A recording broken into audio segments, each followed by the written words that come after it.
Okay, hello. So we're going to jump into rigging our character. And the first step of rigging is joint placement. So I've got my character here, and I'm going to go in and I'm going to start placing joints. So this first segment will mostly just be about placing the joints of the character, having a nice naming scheme for them, and going about orienting them so they have the desirable rotations for our character. Okay, so let's get started. So, first things first, I'm going to come to my rigging tab up here. And let me turn on my thing so you can see my button presses.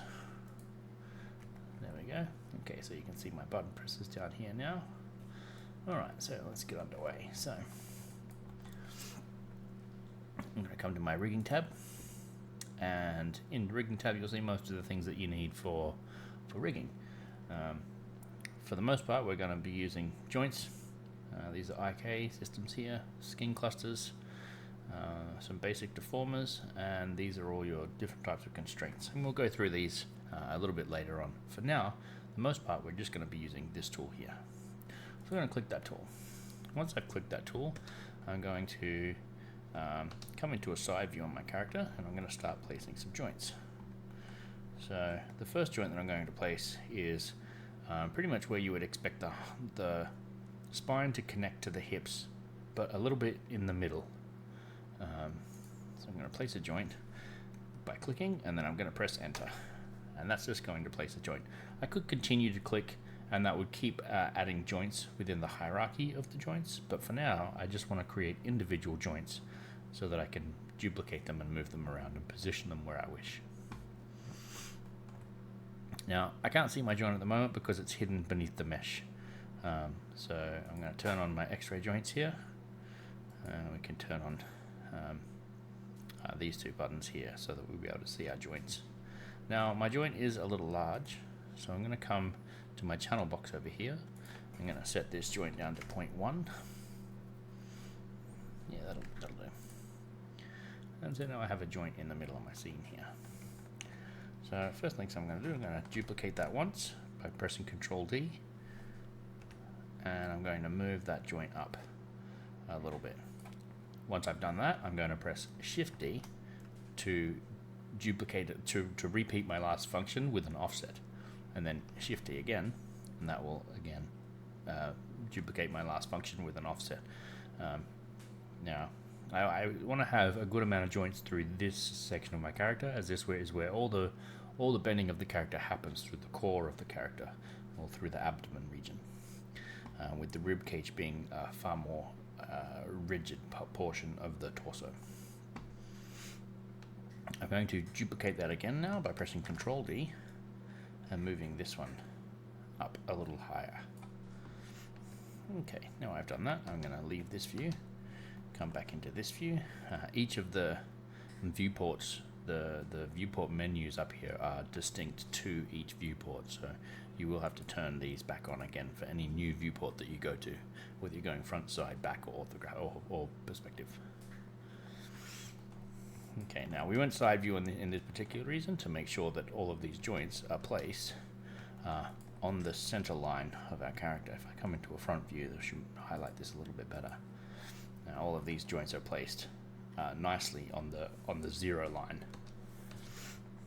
Okay, now I'm going to grab this joint down here. I'm going to duplicate that. I'm going to move that down. This is going to be my hip swing control. And I'm going to take this control now. I'm going to duplicate it up. I'm going to come back into my side view. I'm going to place this sort of at the base of the neck. I'm going to duplicate that again. I'm going to move that up an amount, and then I'm going to Shift D that.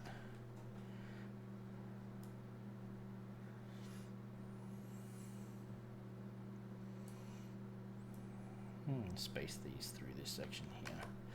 I'm going to duplicate that again.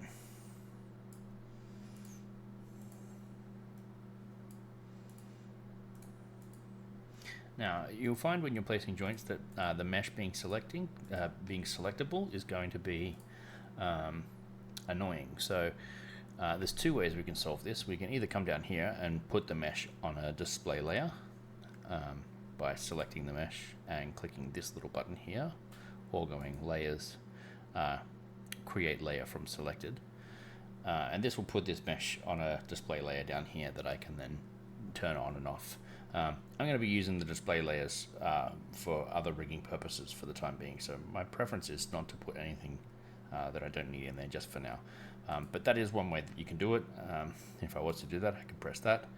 And if you want the mesh to not be selectable, in the third box across, you can click this until it goes to R, and this just means that the mesh is being referenced. So you can't actually select it, but it's still in the scene. And then if you want to select it again, you can press R to turn it off. Now, this is one good way to do it, but for now I don't want to do this. I'm going to delete that layer, and I'm just going to mask my mesh. So up here underneath skeleton, if you're in the rigging section, you'll see a little arrow, little drop down arrow here. And this arrow is going to open up a little menu set, and this is essentially component maskings. So each of these will mask out their what they say they are. So this is select handles. This will mask joints. This will mask curves, mesh, components, so on and so forth.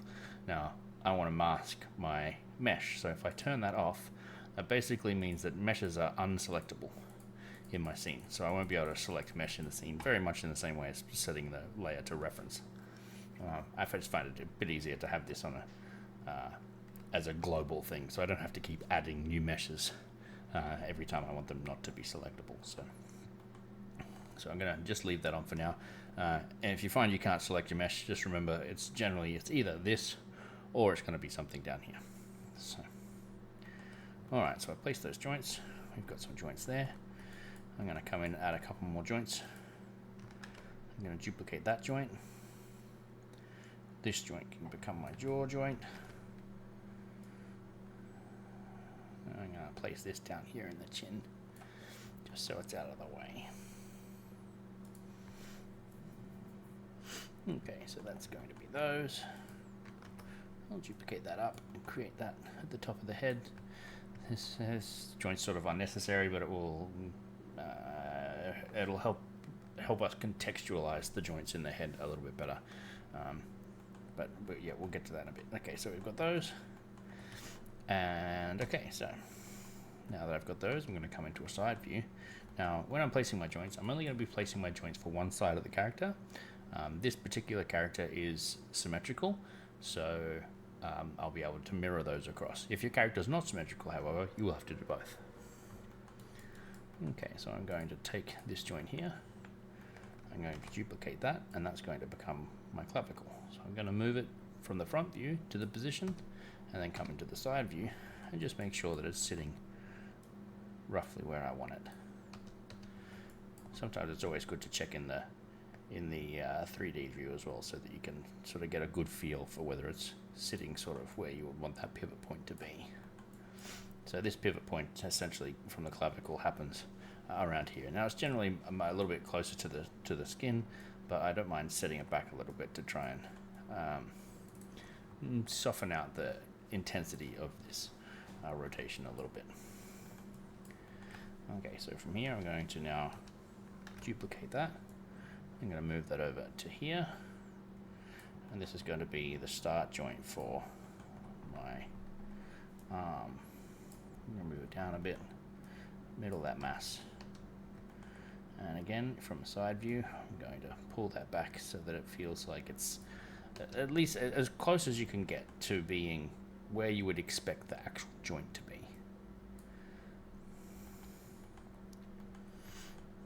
Okay. Now, there's a few special things that we'll be doing when creating our own joints for the limbs of our character. Now, we're going to be creating in the more advanced version of the rig, we're going to be creating FK-IK switching, and that's switching between forward kinematics and inverse kinematics.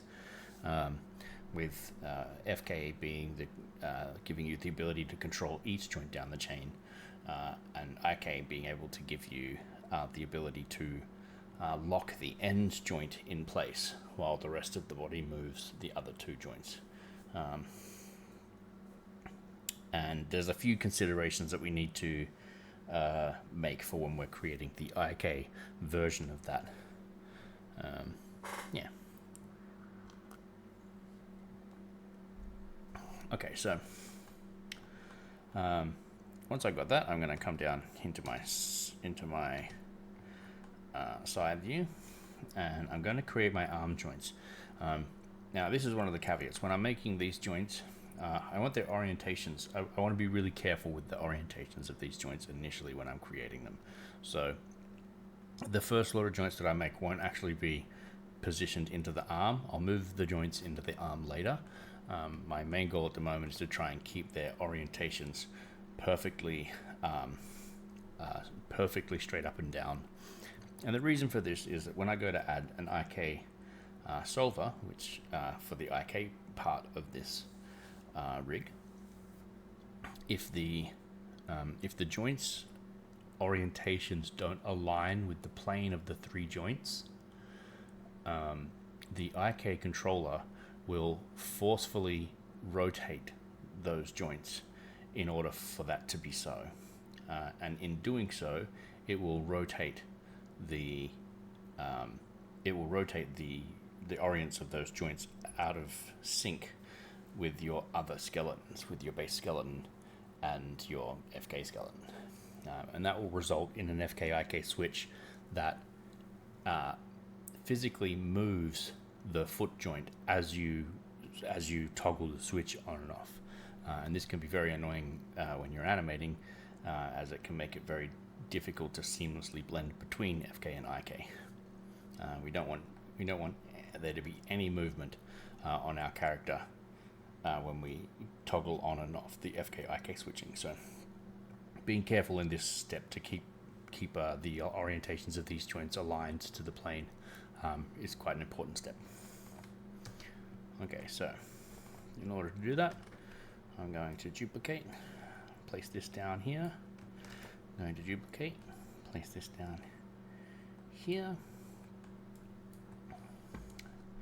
And yes, so I'll also duplicate another one and put it roughly in the middle area here, as that will become my forearm twist joint a little bit later on. So okay, now this one won't go into the other chains, but yes. Okay, so for now I'll go in and I'm going to duplicate that. I'm going to place this roughly where I would expect the leg joint to rotate from. I'm going to say about here. And same again. So this time I'm going to come back into a side view. I'm going to move this to the knee. I'm going to duplicate that again. Move this to the ankle. And doing this from an orthographic view is actually quite important for this step. So duplicate that again. This is going to come down to the ball of the foot, which is sort of this area of the big toe.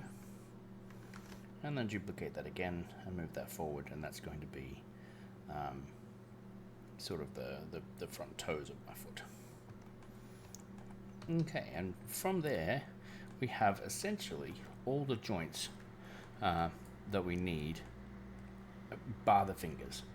But we'll get to the fingers in a bit. So first of all, we're going to start doing some connections, and we're going to start doing some naming. So what we're going to do is this joint here is going to be my root joint. Okay, so this joint here is going to be my root joint. So what I'm going to do is I'm going to call this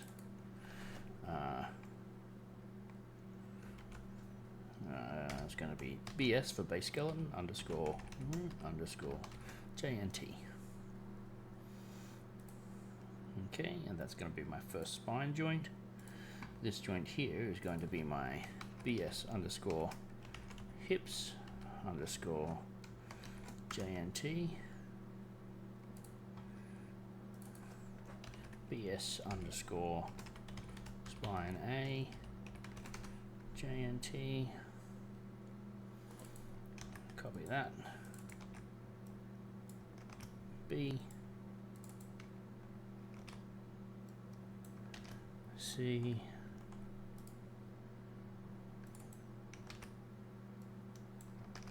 D,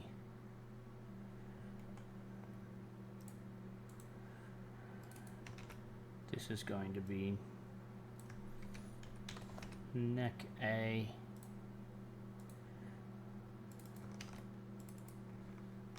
this is going to be neck B,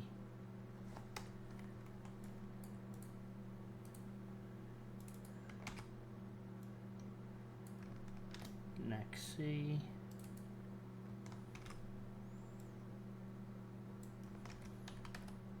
head A,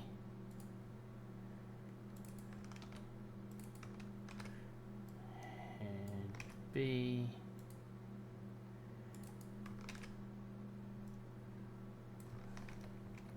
jaw A,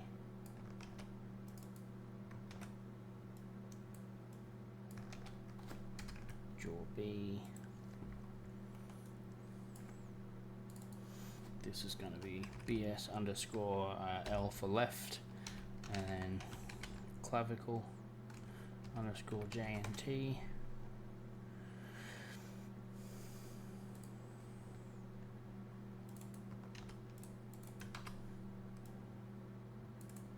We're going to call this upper arm underscore J and T. This one's going to be called lower arm.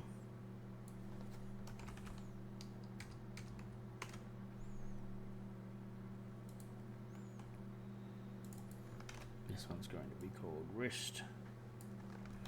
I'll still leave the arm denotion there. It'll make it easier for like searching for it later when it's all hidden away in a joint chain.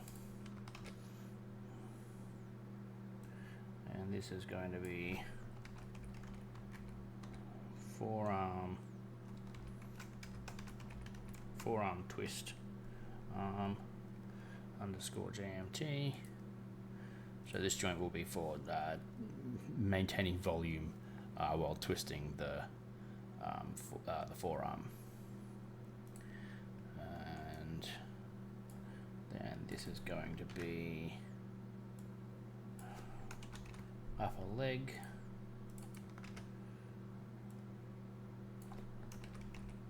lower leg,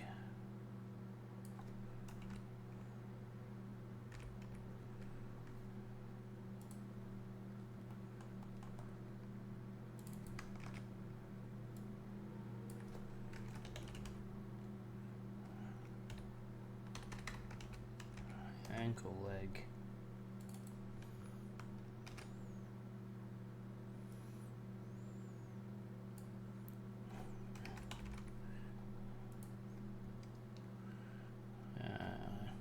upper foot, and this will be lower foot. Okay, so I've got all my joints listed and named out here. I'll still have to go and do my fingers, but we're going to do that in a second. So what I will do is I'll go and grab my arm, one of my arm joints, and I'm going to duplicate that, and I'll leave that off to the side for a second. So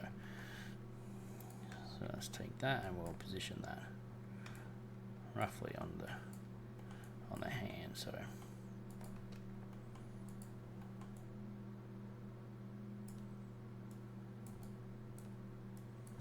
So these, generally speaking, I'll place quite freely, as opposed to front side view.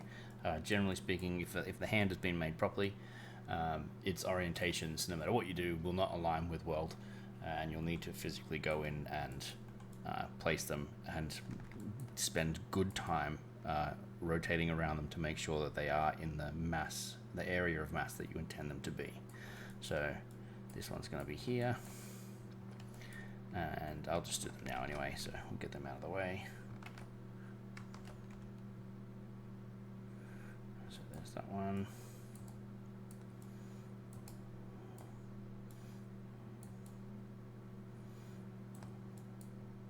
This one's going here. Generally speaking, you'll have one of these joints will be back up a bit. This is going to be down here a bit more.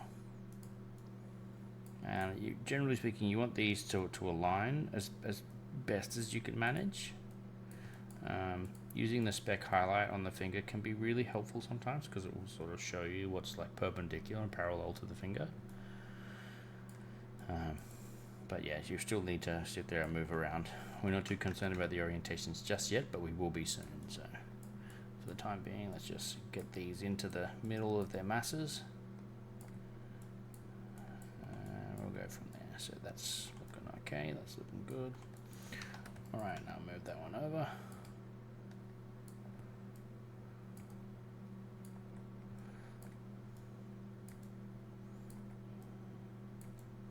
And I'm just clicking and dragging from the center. So I'm basically like using my camera as a move direction.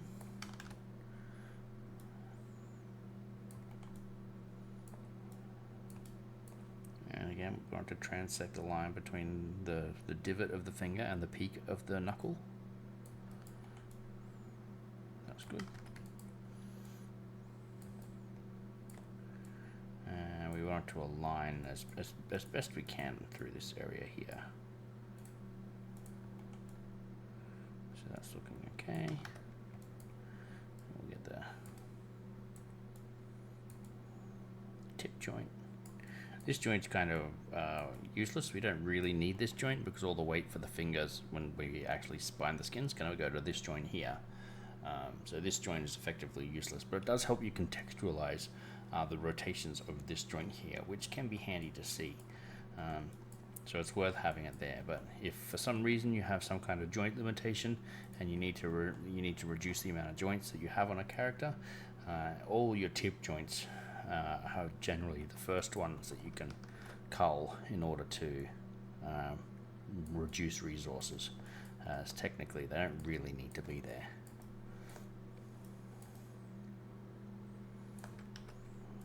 So we keep going down these.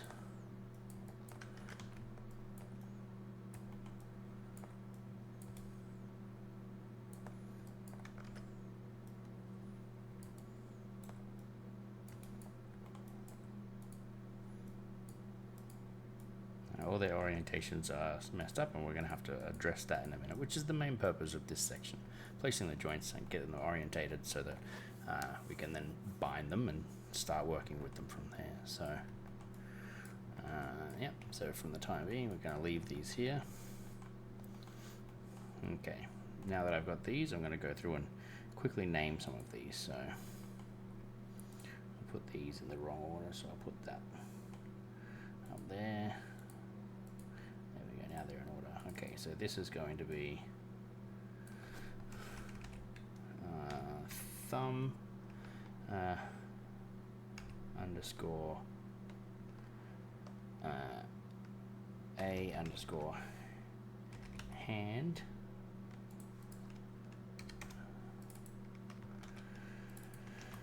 it's going to be thumb B. You can use numbers if you wish. I just like using letters. It just makes it a little bit easier to denote.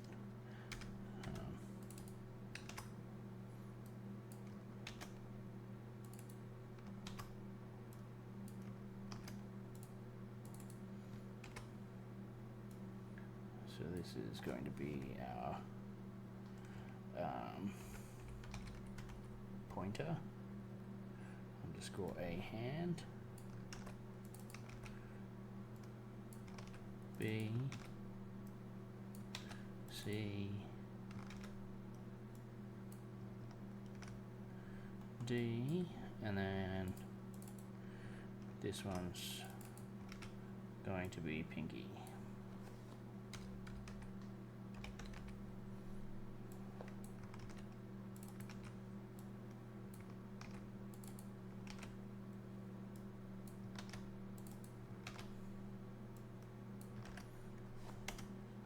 Okay, so we've got all those. We'll connect these all up in a bit. Now, again, the reason that I'm not connecting these joints up just FYI, just so you know why we're making individual joints instead of drawing the chain. Again, if we come to grab this tool and we just start clicking, you'll notice that the joints make a chain that you can go and grab all these joints and rotate them, and they'll all do things. Now the reason why I'm not doing it this way is if for whatever reason I want to go and, like, let's say I've adjusted this to here and this one has to go to here, and I've spent good time correcting all the positions and pivots on these, and then I go to this one and actually, you know what, I messed up and I need to change the pivot of this. Well, then all of a sudden anytime I move this, I'm gonna be affecting the rest of the chain, and that gets super annoying. Now, yes, you can unparent them. I could select this joint and press Shift P to disconnect it, and then I could reposition this, and then select this joint and then that joint and press P to connect them back together. I could do that, but it sort of, at that point, you may as well have just placed them all individually anyway, and then connected them together yourself. So, which is essentially why we've gone about the way we're going. So I'm going to delete that. Okay, so a couple of things. So this is our root joint. Now, in this particular case, our root joint is going to go in both directions. One goes up and then one's going to go down. So this is going to be a child of this joint. So I'm going to press P. But this is also going to be a child of this joint. And this will become clear a little bit later on in the next video, where we actually start to use this as the pivot point for the hips. But yeah, so we're going to do that. And then from there, we're going to basically select the child and then select the parent and press P, or the thing and the bucket, whichever analogy helps you remember it. So let's go under there. Okay, so this one can probably come down to here. Now, the torso doesn't have a whole lot of bend to it, so the start of the clavicle joint can start from here. It could start from here as well, for all it really matters. It really doesn't make a great deal of difference in this particular case. But yeah, so I'm going to connect it to there. Once I've done that, I'm going to start connecting all of these. I'm going to press 2, so my Q, so my move tool is not hindering my view.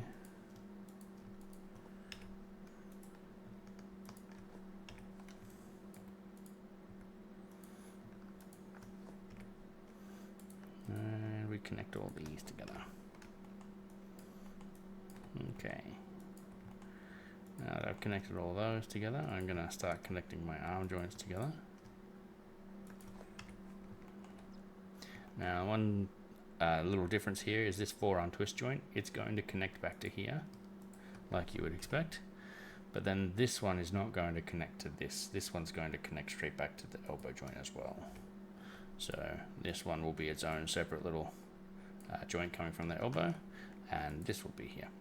And then when we duplicate these skeletons later on to make our FK and IK skeletons, we'll end up deleting that from it, and this will basically be set up to automatically solve the volume preservation of the forearm twisting. Okay, and we do the same thing for the legs. So this one to this one, P. This one to this one, P. This one to this one, P. This one to this one, P. Okay. Do the same for my fingers.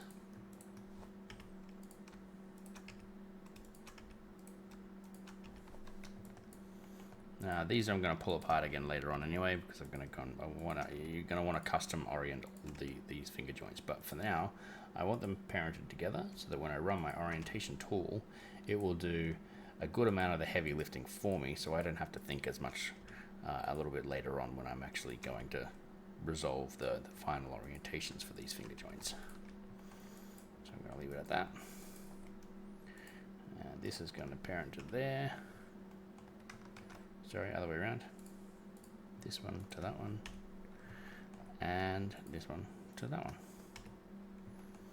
Okay, now our joints are all parented. Now there's a couple little caveats.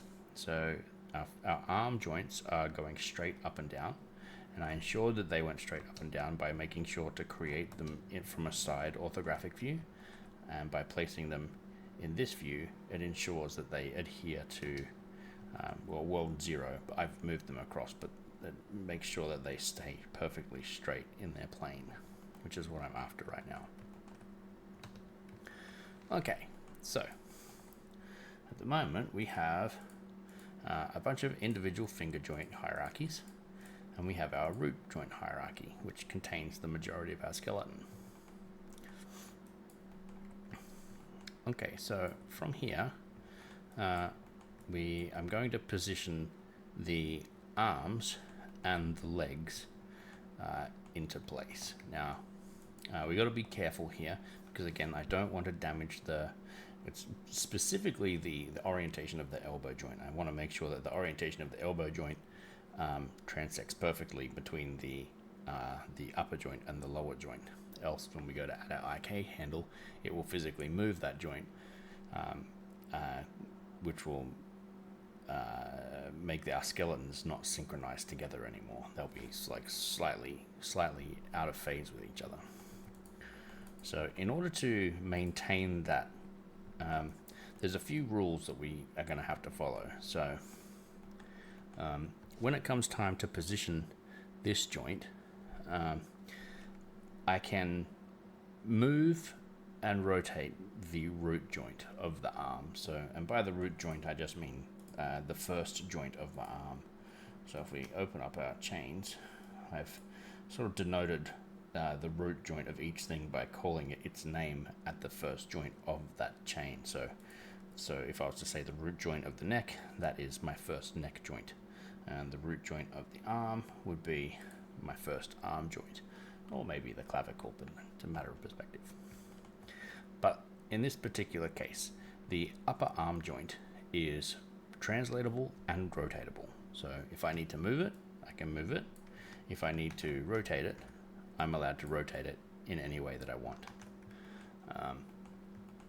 The next joint down the chain is untouchable.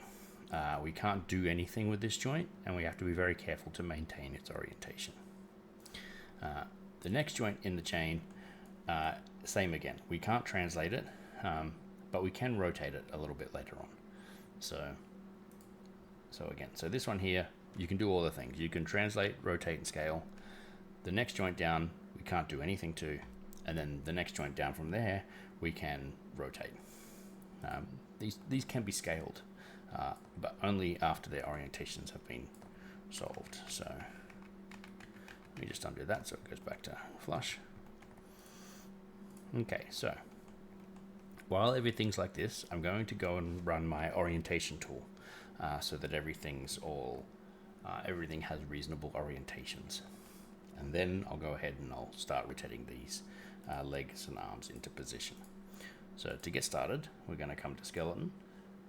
We're going to come to the orient joint tool. Click the option box. And that's going to open up this tool here. Now, first things first, we never really want to use this. This is going to orient all the joints to the world axis. And we don't really want to do that. Our character is more than likely going to have more nuanced rotations than world aligned axes.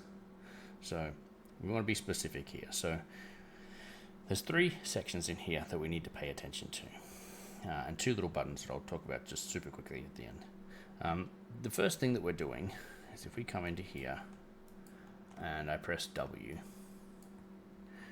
what I might do actually is I might just make my mesh a bit duller so that this isn't quite so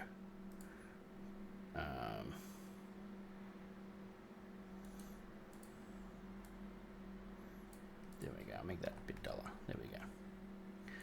Okay, so if I come and select my first joint here, you'll notice that I have my move tool here. Now, when you're working with joints, it's always a good idea to open your toolbox and the axis orientation, set this drop down to world.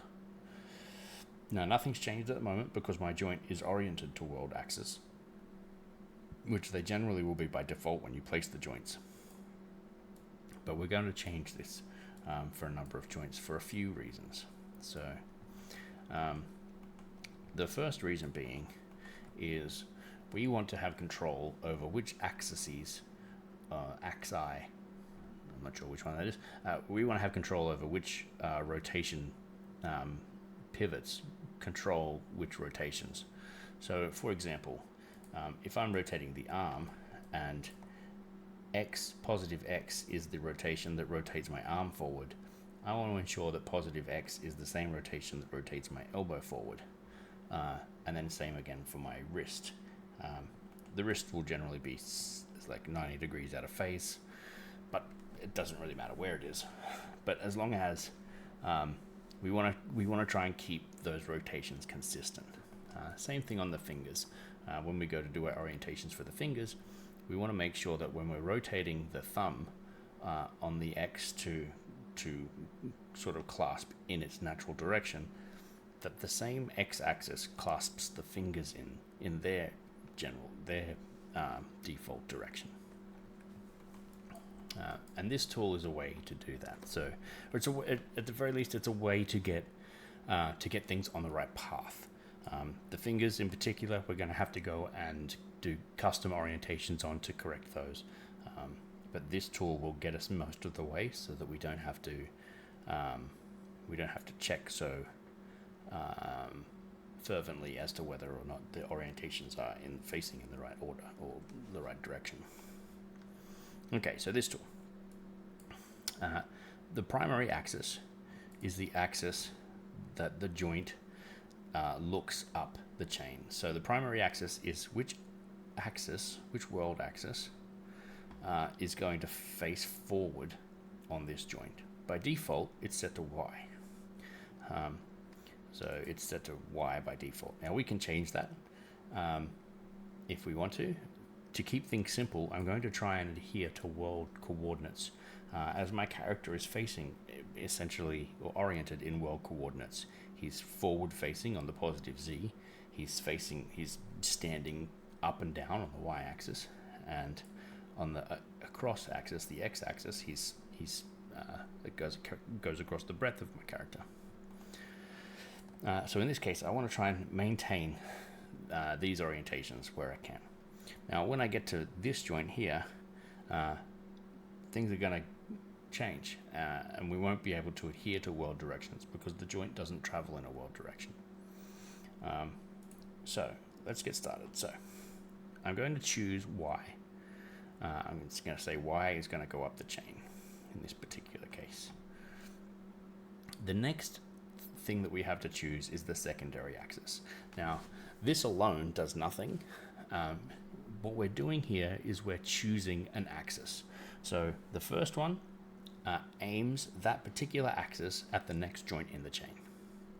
The secondary axis is a choice, and then that choice, its aim direction is then determined by our third choice. And the third choice is which world direction do we want the secondary axis to point at.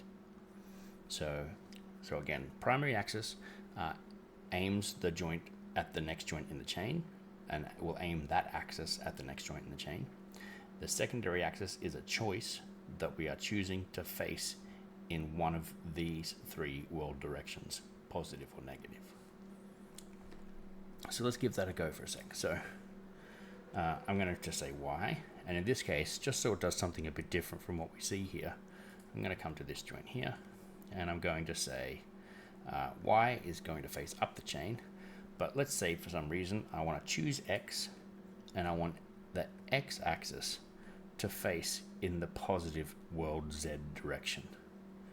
I can do that by saying Z, setting this to positive, pressing apply, and it will try and take the X axis and point that to the world positive Z. And now the X will roll the character side to side. And that'll do that as it goes up the chain. So this one's like that, this one's like that, and then when it gets to this one also is trying to adhere to that. Once we get to something like this shoulder joint, where the angle of the joint changes drastically, the settings that we have for this may not hold up with in the orientation that the settings point. Again, we only have world directions to work with here, and not every rotation on a character will align with world direction. Think at any time that there's a finger that's rotated, say 45 degrees out of phase with world alignment, we may have to go in and customly edit that orientation so that it can rotate in its natural direction, even though we can't physically choose one of these values to point its orientation at, which we'll end up doing with the fingers in a second. But yeah, so what we're going to say is we're going to try to, for the most part, to keep our orientations facing in the world directions. So I'm going to say Y is going to be my aim axis, so my joints will point Y. And then I'm going to say my secondary axis is Z, and I'm going to try and face my Z in the positive Z direction. So that's already done that, but I'm going to do this from the root joint, and I'm going to press apply. Now that has done that for the rest of the chain. One little caveat or quirk of this tool, if you have a joint that has two children, so this joint has one child here and one child here, whichever side has the least joints, this primary axis will point to that side. I don't know why it does that, but that's just a thing it does. So in order to solve that, I'm going to come down to this joint here, which we need to customly orient anyway. I'm going to press Shift P. I'm going to come to the leg. I'm going to mask my mesh so it doesn't annoy me. Come to the leg, Shift P that as well. And I'm going to select this joint, and I'm going to run this algorithm there. It's not going to do it. I'm going to say align to world. That will align that joint to world, which is the axis orientation that we're trying to achieve. However, if it wasn't the orientation that you were trying to achieve, let's say you were trying to choose X facing up the chain, and it wasn't in sync with this wouldn't have worked. So what you would have to do instead is you'd have to come to the joint, press Ctrl A to bring up your attribute editor, and then you have two sets of rotations in here to be concerned with. One is the rotation of the joint, the rotation that you physically put on the joint, and then the other is the joint's orientation. Now, joints work a little bit differently to most items in a scene. If you freeze their transforms, their actual transform data does not get frozen, and their rotation data doesn't get frozen. It does get zeroed out, but the rotation gets split down to the joint's orientation. So in this particular case, this joint is oriented in this direction, so I'm going to zero out these joint orient data, and that would put that in the orientation that I wanted. But if you wanted this joint orient to be facing in a different direction, you could modify these channels to get that to happen. So if I wanted the X facing forward, let's say I could rotate this by 90, my -90, sorry, and now my X is facing forward. Now that's not what I want here, but that's one way that you could do that. You can also do that by customly rotating the joint. If we were to rotate this joint -90,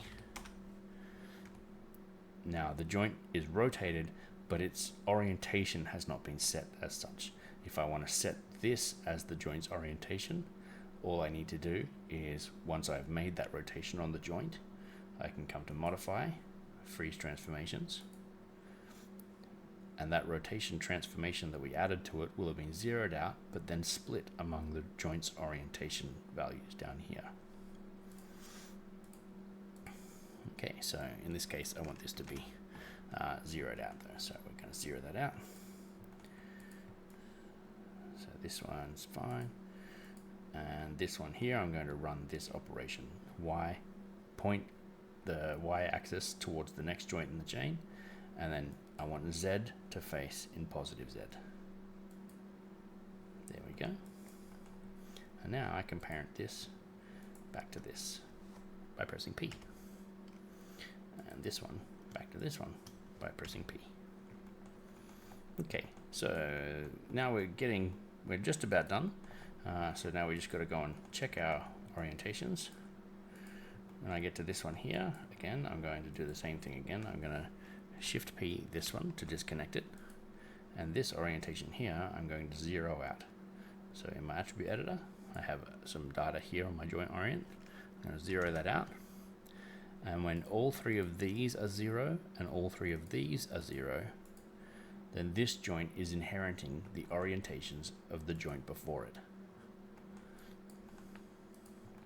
Once I've done that, I can parent that back together. So now this one's orientation is perpendicular and parallel to the torso.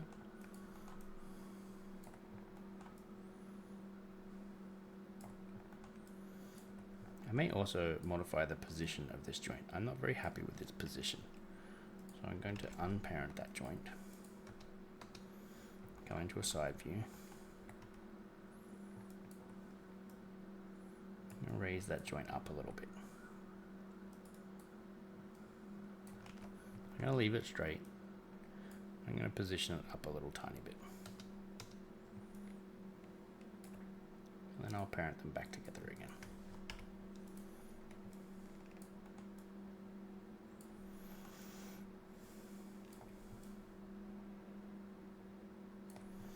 Okay. Alright, so that one's facing up, and then these are all facing up. And then we get to this one, and this one is facing towards the top of the head. That's fine. This one's facing down here, and this one's doing something weird. As you can tell, if I select this one and I look at the move tool is facing in an awkward direction.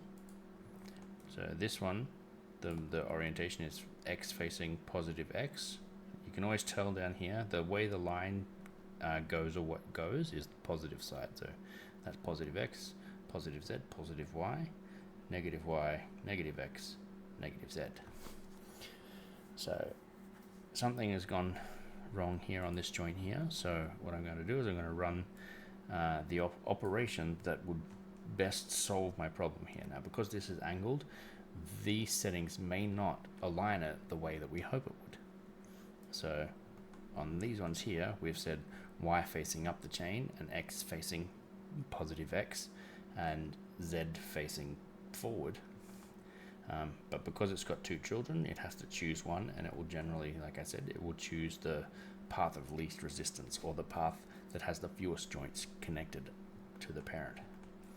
So once we get to this one, I'm going to go, okay, well, what's the rotation that best suits here? So if this is X and this is Z, so that is the case.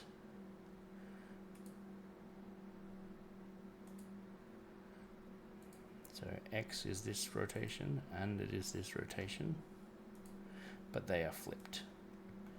So what I'm going to do is I'm going to just say on this one, I want Y facing up the chain.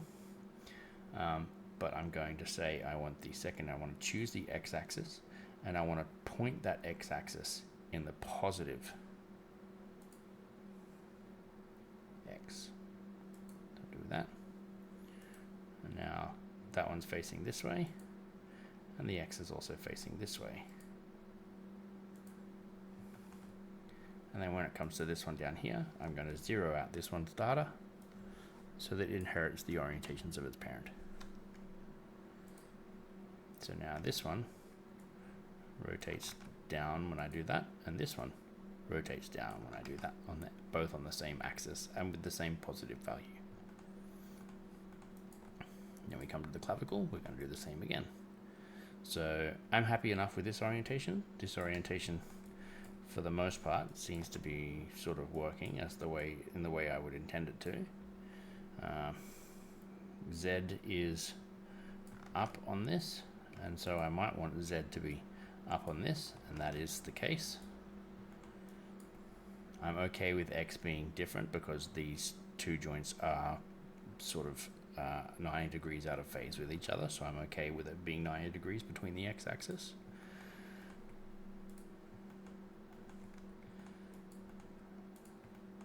That is good.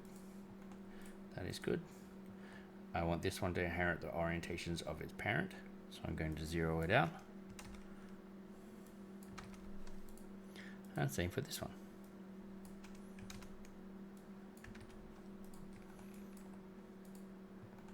we go. And once I've done that, I can do the same on the leg. So I can just quickly examine this down here.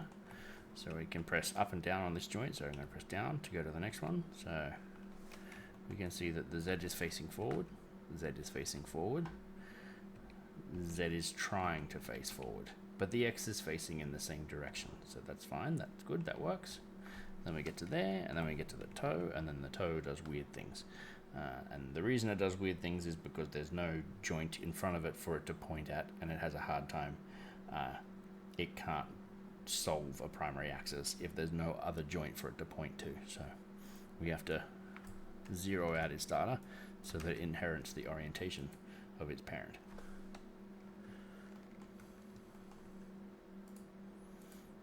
Okay. So that's those done. Now, this is the fingers is where it gets complicated. So we're going to do the same thing on these fingers. So we're going to make some choices here. So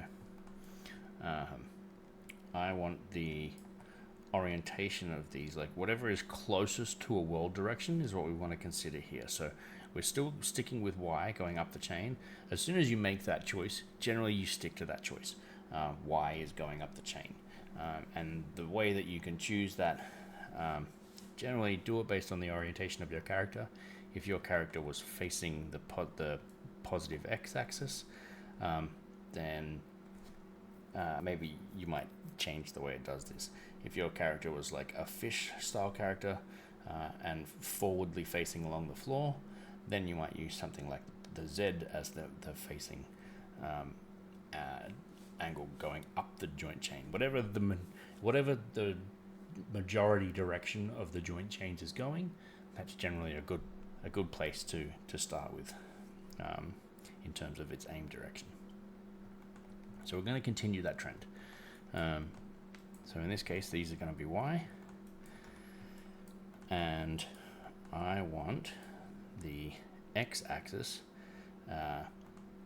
as best it can in this particular case to point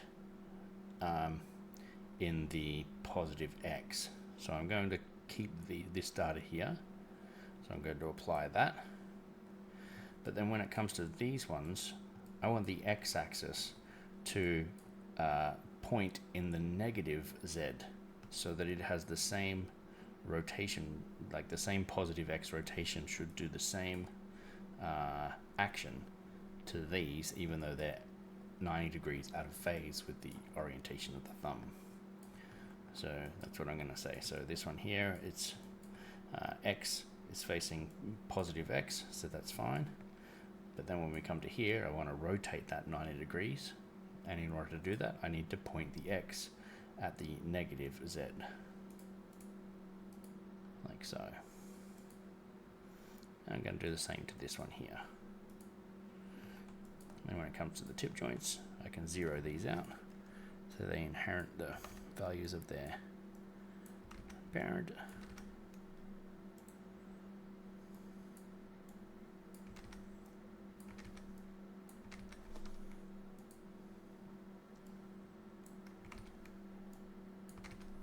There we go. Okay. Now this won't solve the problem on these straight away. It will go a long way towards solving it. As we can see here, we can see a twist happening between these two joints. And this is something that we have to go and correct. But the idea of using this tool on these joints here is to get it as close as possible, have choice over what direction, what rotations affect what line of action on those joints. And then for anything that's out, we can shim it ever so slightly by rotating only on the y-axis of the joint to solve that. And then we can freeze the transforms. It will split those transforms to the joint's orientation, and then we'll have corrected the rotations of our joints. So let's go do that now. So I'm going to break all of these apart by pressing Shift P.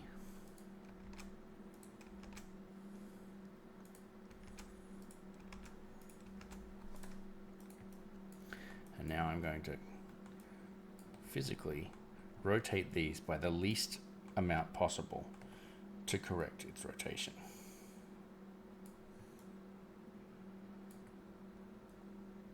So that's there. So a little bit more. It should only ever be a rotation on the y-axis as well to solve the rotations here. So this one here, I'm going to click on the y-axis so it goes yellow, and then middle mouse drag in my scene. And that way I know I'm not accidentally clicking in open space and free rotating the joint. This one's off kilter as well.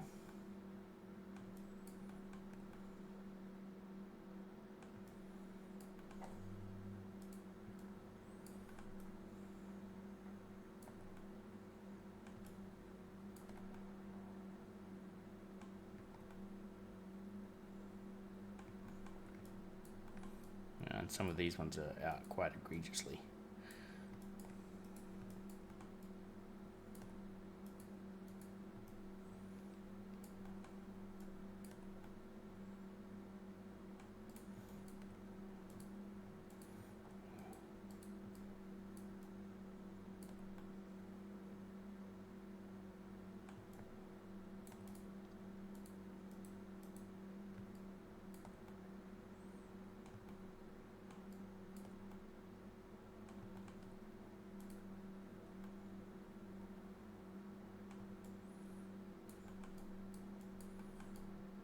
Same for the thumb.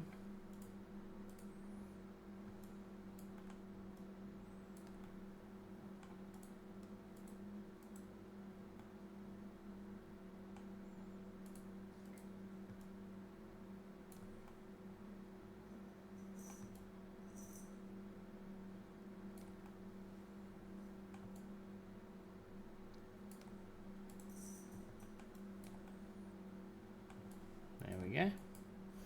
Okay, and now that I've done that on all of those, I can now go and freeze their transforms, which is going to bake those rotations into their joint orientation. So I'm going to grab that one, I'm going to modify, freeze transforms, and then from there I can select the next one, I can press G, and let's watch to see if this value disappears. There we go, and we can see it was split down here. G, G, G, G, so on and so forth.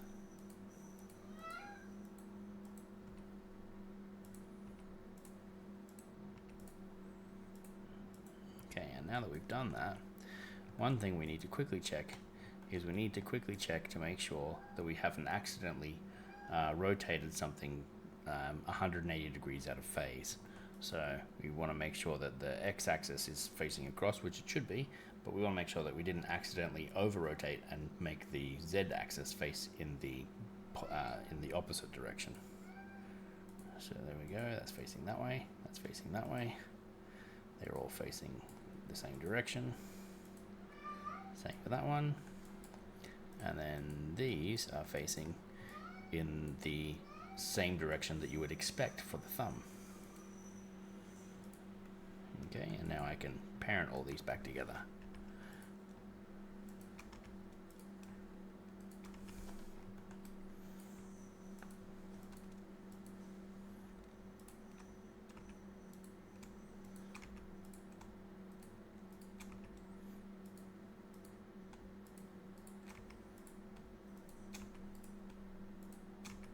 And what we should see is if we grab every single one of these joints,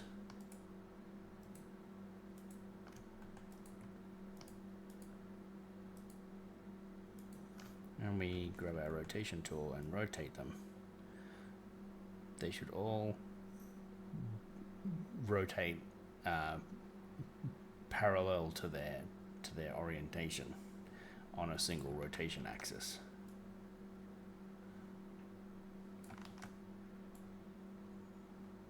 If that makes sense. Like so. Okay, so that's those done. And from here, now we can correct these. So all I have to do with this is, again, this first joint here, I can do whatever I want with this one, so I can rotate this out. so that it matches. And you may notice that the elbow overshoots, and if the elbow overshoots when you rotate it out on the Z, I can always rotate it in a little bit and then rotate it back on the Z to try and get it to align.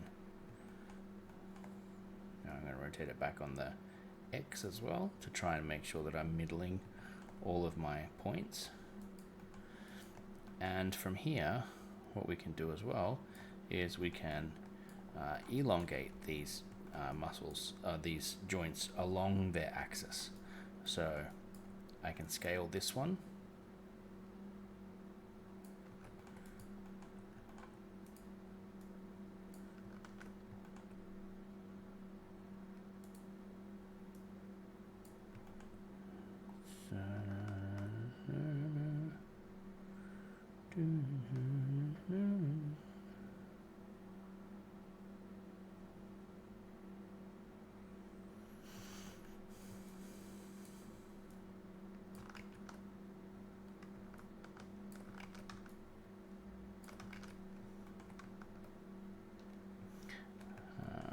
Yes, that's right, it only displays. For some reason my scale tool won't actually let me do the thing, so I have to go and do this manually from in here. So again, the order of these columns is X, Y, and Z. So if I want to scale it, I want to scale this joint on the Y axis so that it goes towards the center of the elbow a little bit better. It's just ever so slightly off the plane between these two parts, and I want to put it back on. So scale it down just ever so slightly. I'm holding in Control and then left click and dragging in this Y-axis box, and then I can do the same on this joint down here so that it goes a little tiny bit closer to the wrist, again on the Y-axis. There we go, and I'm relatively happy with that. And then once we've done that, I can select each joint in this group, and I can freeze their transforms.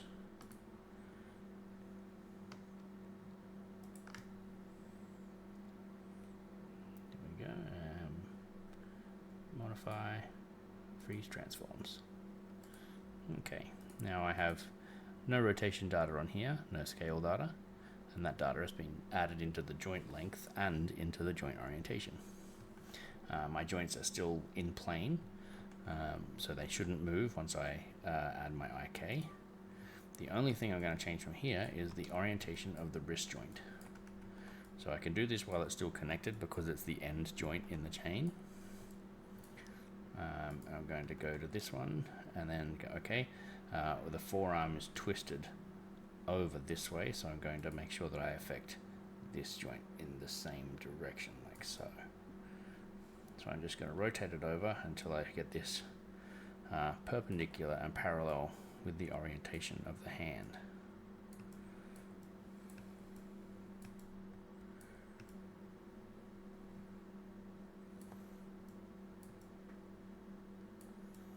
There we go. Then once I've done that, I can freeze transforms on that. Modify, freeze transforms. Okay. From here, I can plug my fingers back into my hands.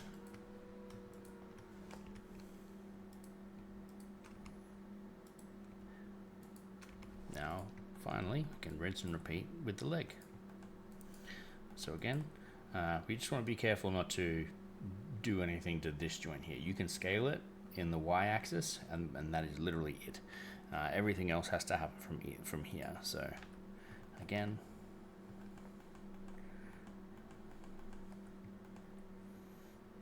finish with that menu for now. So yeah, so from here I'm going to rotate this out on the Y-axis, like so. I am going to disconnect these.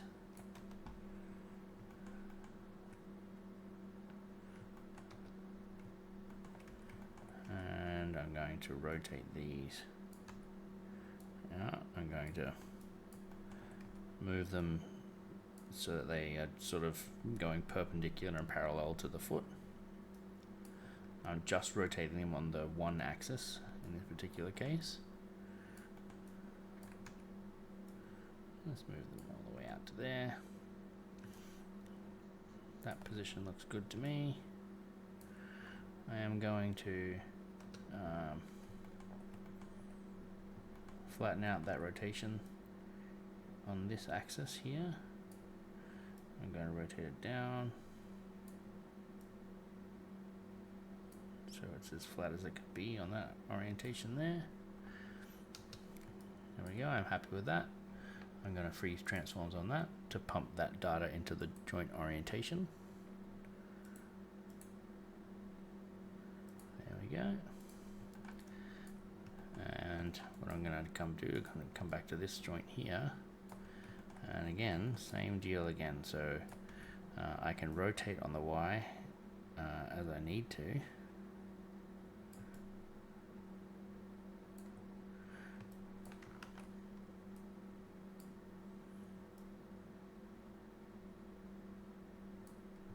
Like so.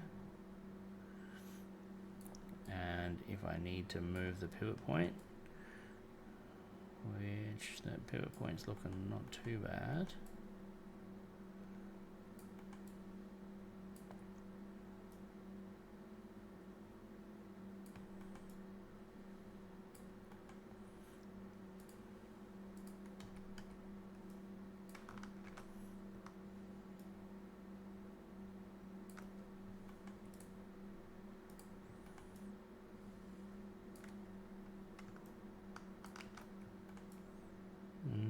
That's looking reasonably good here. Alright. Okay, now that I've got that sorted, I can grab this one. Sorry, I'll come and grab each of these. Freeze their transforms. And I can plug my foot back in. Alright, and we're nearly done. We've got one last thing to do, and that is to select our arm, our upper arm, and we can go skeleton, mirror joints, option box, and we're going to mirror these joints from one side to the other. Now we've got a couple options in here that we want to play with. First we've got to choose what we're mirroring across, and so you can literally think of this as in what two axes where you, if you were to have a mirror sitting on each of these two axes,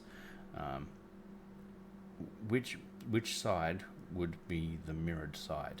So in this case, if we were to choose the XY axis, then the mirror would be going along the XY axis.